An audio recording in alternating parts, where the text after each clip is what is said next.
Morning, or afternoon, or evening, depending on when you're watching this. So at the moment we're talking about the economy. Now if you remember, the economy is essentially all the economic activity within a nation state, or an economy. So we're looking at all the goods and services bought and sold, and the spending between you and me, consumers, firms, businesses, and the government. Not forgetting to take into account the difference between exports and imports. Now, the way that we consume goods, it means that imports are always hugely more or outweigh the number of exports. So that's a negative number, it always is. And so that's why exchange rates are so important, because of the number of goods we import and export can be affected by exchange rates. So exchange rate is simply the value of one currency compared to another currency. So how many pounds you have to give up in order to acquire dollars or euros or yens.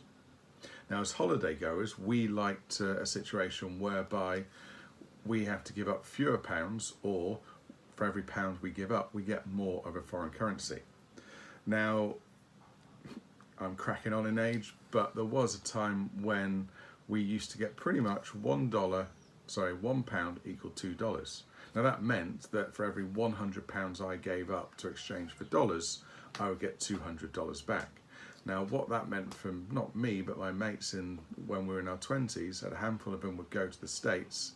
We had a friend out there who shaped surfboards, and they were like $300 each. So they would go out to the States at £1 equals $2. They each would buy 3 or 4 surfboards each from this chap and bring them back. That would cost them between $900 and $1,200. Because the exchange rate was so strong, £1 equals $2, that $1,200 actually equated to £600. They brought those boards back to the UK and sold them all for 300 quid each. So that turned $1,200, £600 into essentially £1,200. They made £600 profit because of an exchange rate. Now technically that's illegal, it's a bit dodgy, and later on in the years they went on to do it with mountain bikes, and basically because they could make more money from the mountain bike scene. But then the exchange rate dropped and it became less reasonable to do. They used to use it as a way to pay for part of all of their sort of surfing, mountain biking holidays in the States. But more relevant to you guys is the European Union.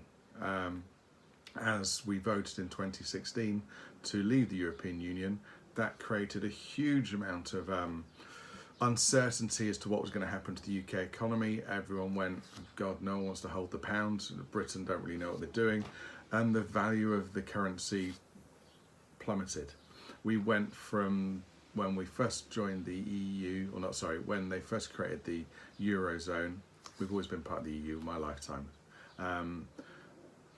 from a value of about £1 equals €1.70. It had dropped to in 2016 to about €1.48 or something. But last summer, if you last minute wanted to get some currency from some of the airports and stuff, you were getting €1. So we'd gone from a giddy height of 170-ish to €1 parity. So we were clearly getting fewer euros for our pounds. Now for me, when I used to go mountain biking in Morzine, over the years what that meant was I had to give up more pounds for euros, but more importantly, it meant that beer, without the price of beer in euros going up, got more expensive for me. You know, a €4.50 large beer was the equivalent of about £2.80 when I first started going. And if I'd gone back last year, my £2.80 pint would have actually cost me €4.50. So exchange rates have huge implications on individuals and businesses.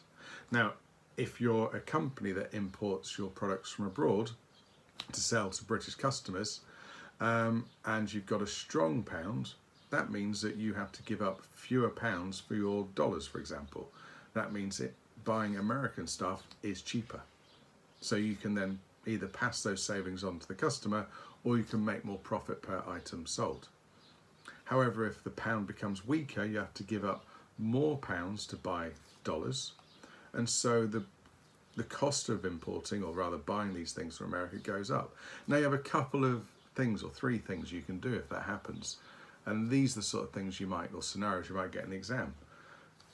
The exchange rate has dropped, you've got to pay more for your American imports. Do you switch to a different manufacturer, somewhere that's cheaper, and thus you can maintain costs and profits and revenues? However, that's going to be logistically challenging, difficult. You might not know where to go, or if you go to a foreign country where English isn't their first language, it can cause logistical communication issues.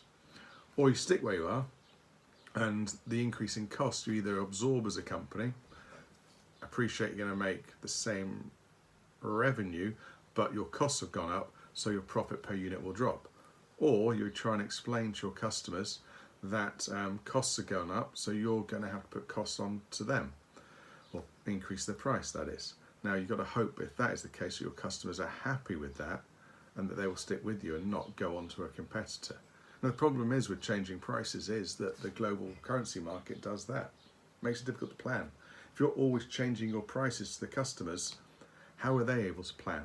Now, you and me, if we buy a TV every few years, it's not much of an issue. But if you've got regular customers, or, like coffee shops, coffee is a commodity, it goes up and down in price.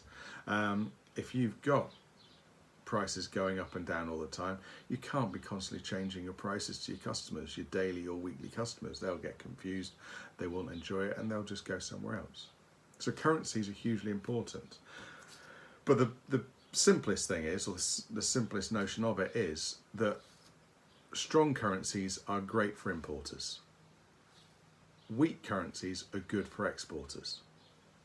And when you and I go on a holiday, and this is something you might have to get your head around, we are essentially importing. What you've got to look at is the direction of the flow of money.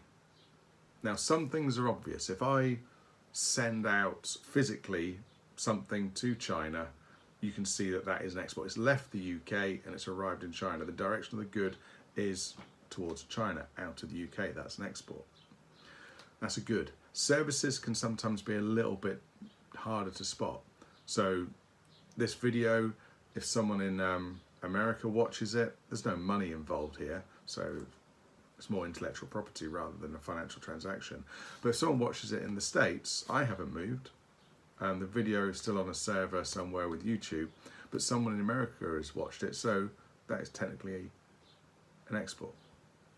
Again, it's no physical movement.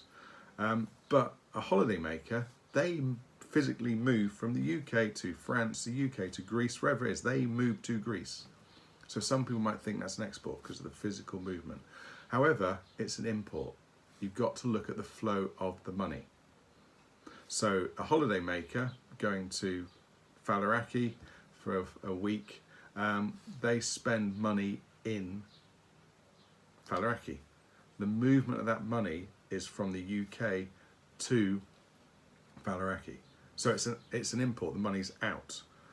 I sell something to the States for $100, the money's paid by an American into the UK. The money movement is in. So oddly, the money flow is the opposite direction of the movement or the good or the service. So if money's coming in, it's an export. If money's leaving, it's an import. Old people who retire to Spain, they're technically a leakage. They're a continual import because they get their British pension, they then spend it in Spain. It doesn't get spent in the UK, but that's a different issue. Now, to help you with the maths, sorry about this, we got this. Now, when I'm looking at this, it's back to front, so apologies. But we've got two teddy bears. We've got a British company that makes teddy bears and they're competing in the States. For them to exist, they need to get £10 revenue per teddy bear. In the UK, they sell them for 10 quid. In America, they can't sell them for 10 quid because in America, the currency used over there is dollars. Now, obviously, this is quite obvious as an import or export because these teddy bears physically move to the States. There's a physical movement of goods, so it's an export. The competing American teddy bear is $20. Nothing different about these teddy bears. One's British, one's American. We're not taking into account brand loyalty or country of origin loyalty. They're generic homogeneous teddy bears. Everyone buys them based on the price. Now, with a currency of £1 equals $2, we want to sell this for £10. So we have to multiply 1 by 10, £10, and 2 by 10 would give us the currency exchange. That's $20. So if that was the exchange rate, it would sell for $20. Now that means there's no reason to buy this British teddy bear over an American teddy bear. We can argue they're homogeneous, the same. People just pick them up depending on which one they pick up first. There's no difference in price.